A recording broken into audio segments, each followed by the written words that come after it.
Bonjour à tous, aujourd'hui je vous présente la recette de la kessara qui est un pain algérien appelé aussi galette fine, très simple à faire et surtout qui passe avec tous les repas.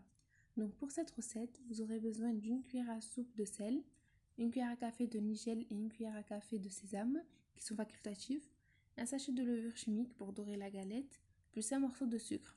Pour la semoule, c'est la semoule fine que j'utilise.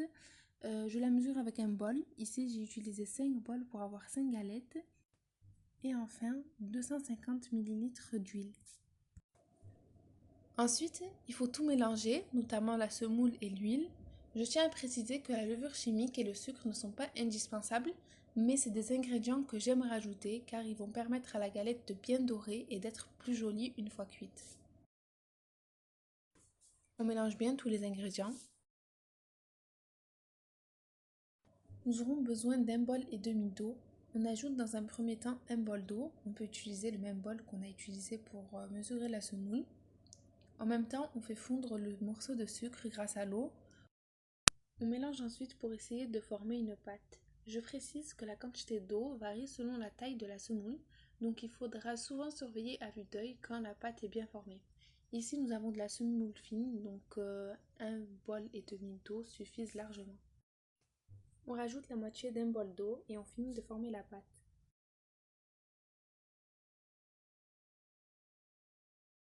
Une fois la pâte formée, nous allons la séparer en 5 morceaux identiques pour former ensuite 5 galettes. Nous allons travailler ces morceaux un à un afin qu'ils soient uniformes, de la même taille et lisses. Ça permettra d'avoir des galettes identiques et bien rondes. Voilà à peu près ce que ça doit donner. Nous allons les couvrir et les laisser poser 5 minutes le temps de préparer les tagines. Nous allons les étaler une à une et former des belles galettes rondes.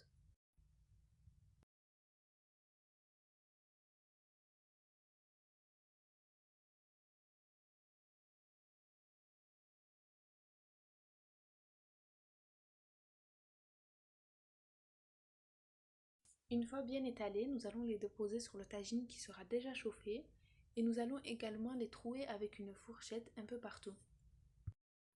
Pour la cuisson, il faudra juste les retourner des deux côtés. Et voilà, vos casseroles sont prêtes pour vos repas et vos goûters. Surtout, n'hésitez pas à nous suivre pour d'autres recettes.